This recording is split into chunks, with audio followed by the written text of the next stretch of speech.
I'm Greg Butcheroni. I'm out of Philadelphia, Pennsylvania, and I'm a community advocate, helping raise awareness for human trafficking and to get justice for the victims, survivors of human trafficking. I'm Darlene Hinman. I'm a mother, and I've been a long-time social worker. I've worked with children and youth and adults, and many of them were victims of sex trafficking and sex crime. So I'm here to help promote the issue.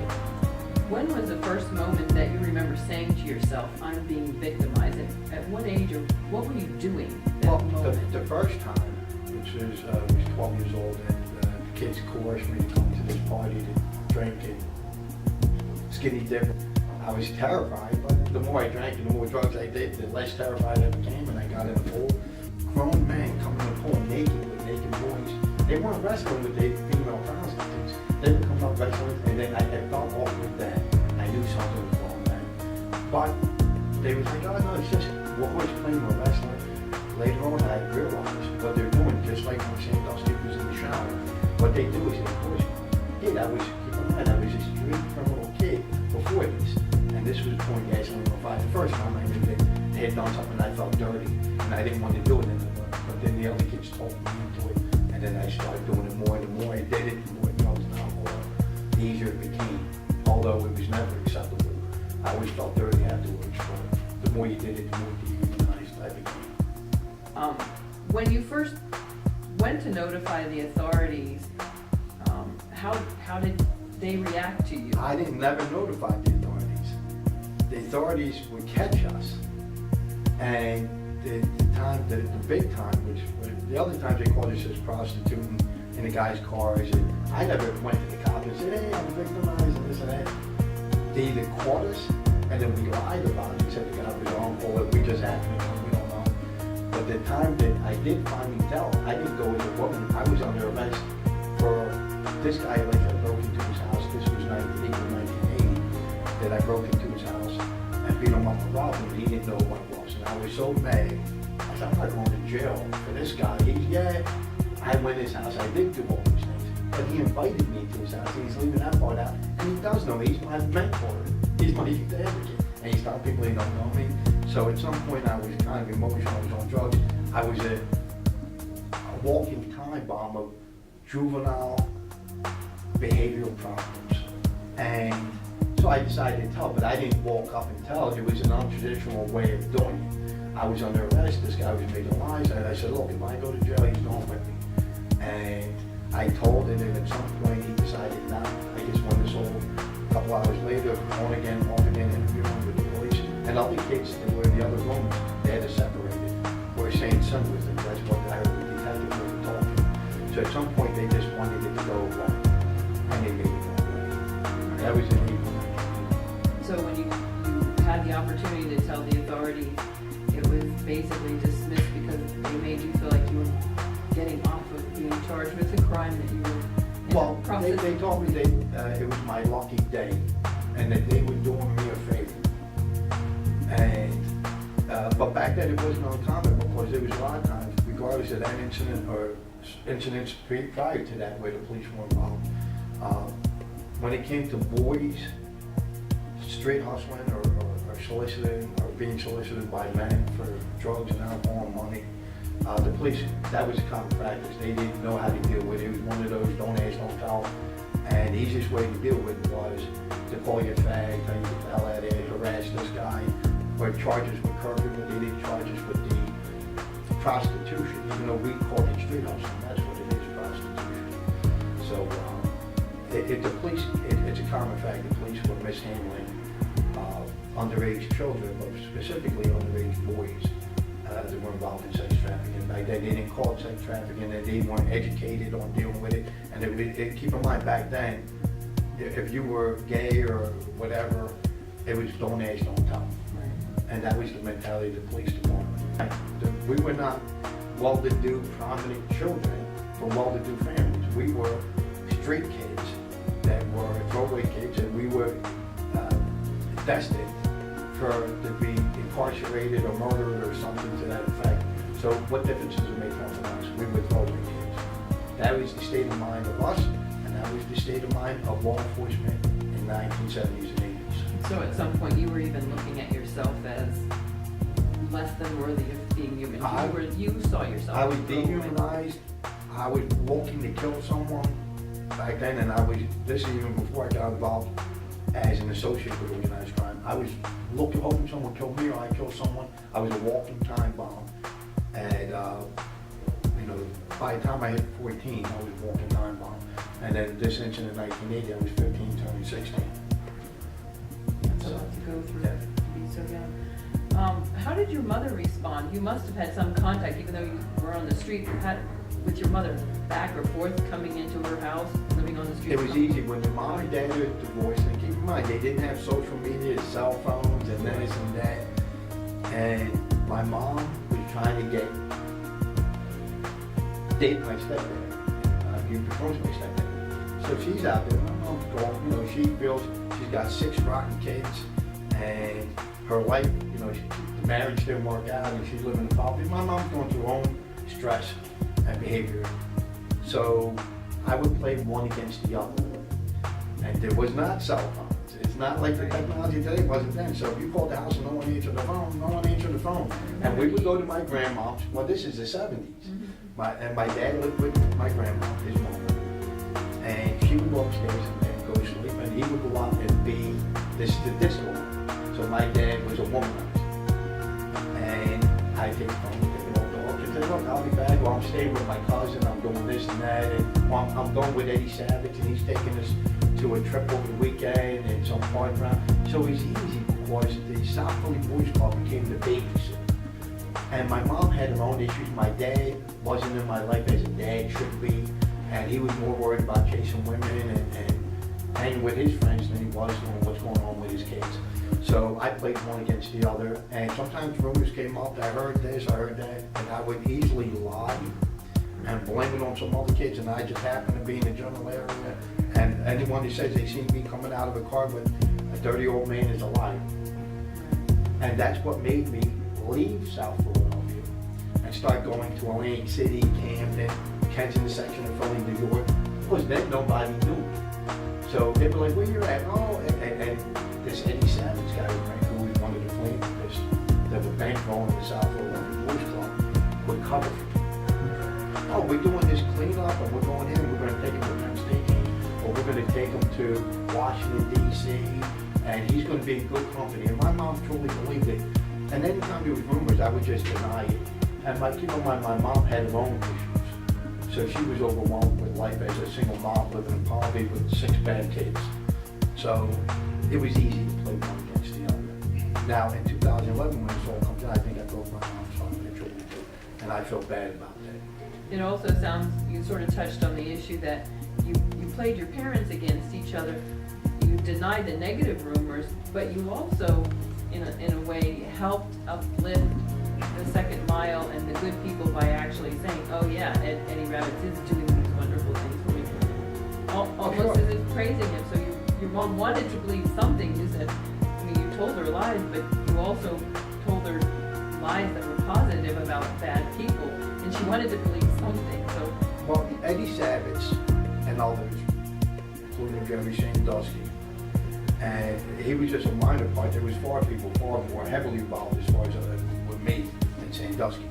But the thing is, these guys, keep in mind, were alcoholics at 12 years old. We're drug addicts at 12 years old. We're at this point, kids are living in poverty. We have no poverty.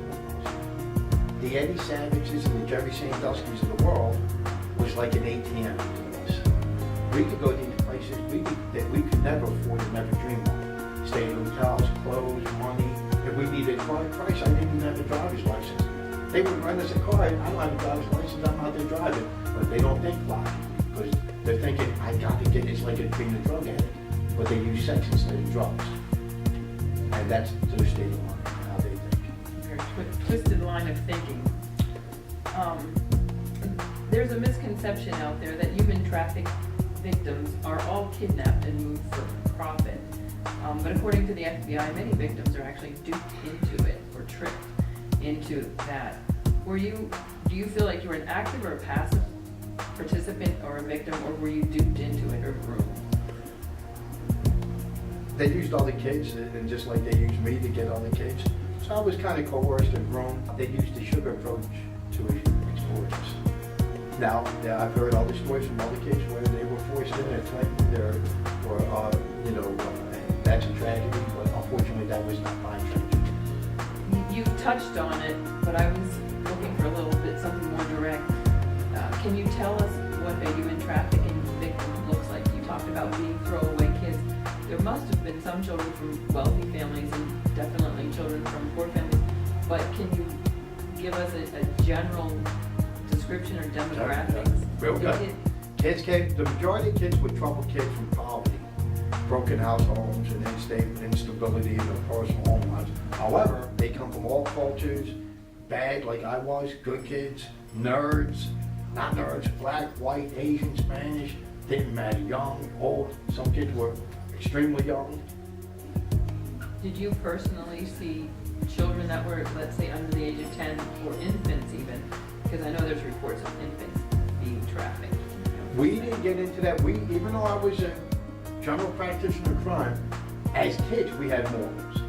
And we felt bad that we're doing it at 12, 13, 14. But they, on occasion, others would want younger. And they'd say, you have any nephews, brothers, kids? And they would go to the playground and meet us. And they'd say, see that kid, you know that kid's brother? And then we were like, you sick fucks. It's bad enough you're doing this shit to us, but we're not gonna we did have a line that we were not going to cross. However, we were aware that others were doing it. When people watch the news reports on this topic, a common question is, why didn't they just leave? And I was wondering, maybe the question is, why do victims really stay? Some victims stay because they're being forced more, but more so.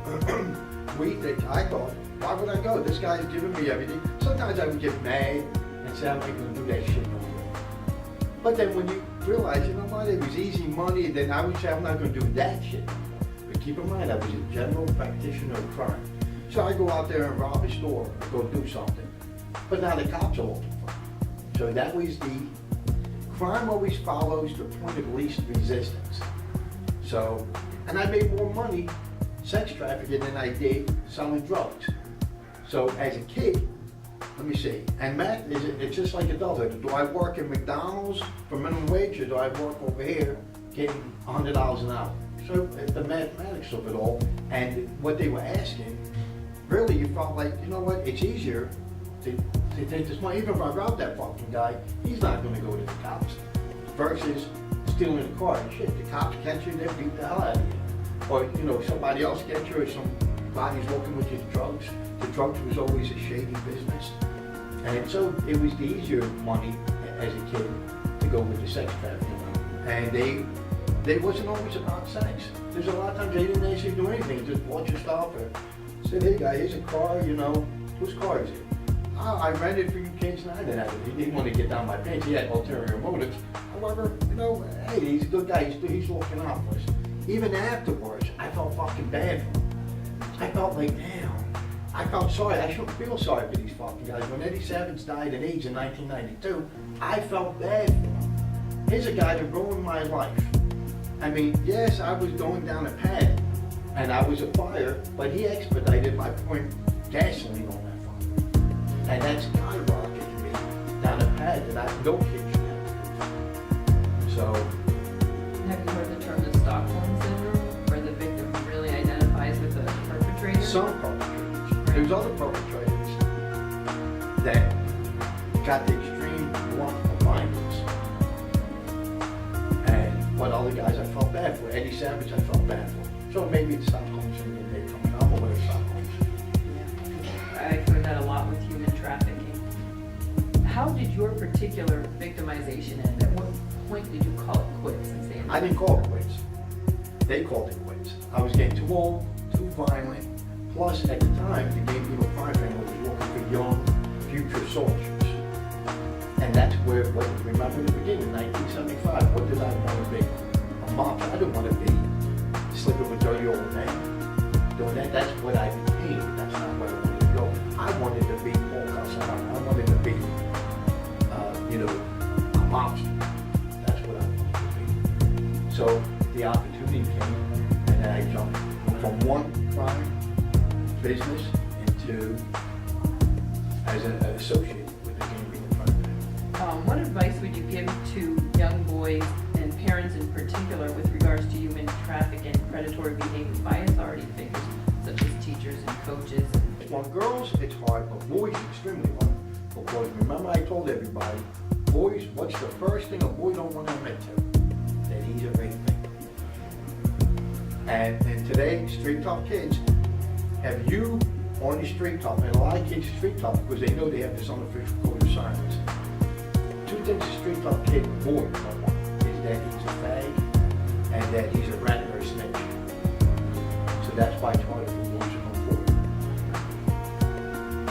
But I counsel them, we talk to them, and once they, eventually they break down that security rule and they may tell you things. How could programs for at-risk youth and sports be designed differently to prevent abuse and exploitation? You have to raise the awareness of the red flags that pop up. The red flags are right there, but you have to know that the red flag is a red flag. You said you're an advocate now. What specifically do you do? Do you have your own nonprofit organization? I don't do anything for money. What do you do? Nonprofits, I have a group, a volunteer group out of Philadelphia called Victims United Against Crime. And we deal with all victims. It could be the old lady getting mugged on the bus stop, or somebody being scammed senior citizens, or the gunshot victim. But also we deal with victims of sex trafficking, which is my specialty. Canvas the neighborhood and raise public awareness of this individual in hopes to, one, prevent anything from happening, and two, maybe someone will step up to the plate that will be willing to work with law enforcement to prosecute. Because sometimes you won't get the kid, but eventually someone else will come up. Like as you see with the Bill Cosby case.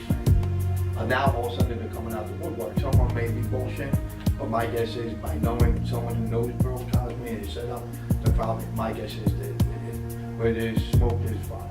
Right. The more the story gets out, somebody will have the story. But what happens initially, people don't come out because they got a career, maybe Bill Cosby helped them, and in Hollywood, and it's good for these young actors, there's certain sexual deviants that are Hollywood power brokers for men and women, or young girls and young boys. And if you shit on that person and they don't work out the way you want, your career's fucking done.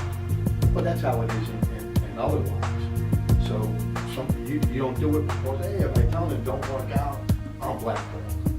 So people shut up and man up or woman up and they move on. They under the age of 10 or infants even, because I know there's reports of infants being trafficked. We didn't get into that. Even though I was a general practitioner of crime, as kids we had morals. And we felt bad that we're doing it at 12, 13, 14. But they had occasionally others would want younger. And they'd say, you have any nephews, brothers, kids? And they would go to the playground and meet us. And then see that kid, that kid's brother, and then we were like, you sick fucks. It's bad enough you're doing this shit to us, but we're not going to we did have a line that we were not going to cross. However, we were aware that others were doing it. When people watch the news reports on this topic, the common question is, why didn't they just leave? And I was wondering, maybe the question is, why do victims really stay? Some victims stay because they're being forced but more so. I thought, why would I go? This guy's giving me everything. Sometimes I would get mad and say, I'm not going to do that shit no more. But then when you realize, what, it was easy money, then I would say, I'm not going to do that shit no more. But keep in mind, I was a general practitioner of crime. So I go out there and rob a store or go do something. But now the cops are looking for me. So that was crime always follows the point of least resistance. So, and I made more money sex trafficking than I did selling drugs. So as a kid, let me see, and math it's just like adulthood. Do I work at McDonald's for minimum wage, or do I work over here getting $100 an hour? So it's the mathematics of it all, and what they were asking, really you felt like, it's easier to take this money. Even if I robbed that fucking guy, he's not going to go to the cops. Versus stealing a car, shit, the cops catch you, they beat the hell out of you. Or, somebody else gets you, or somebody's looking with your drugs. The drugs was always a shady business.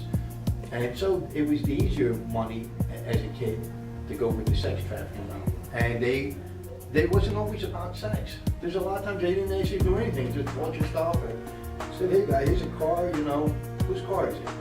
Oh, I rented for you kids. He didn't want to get down my pants. He had ulterior motives. I wonder, hey, he's a good guy. He's looking out for us. Even afterwards, I felt fucking bad.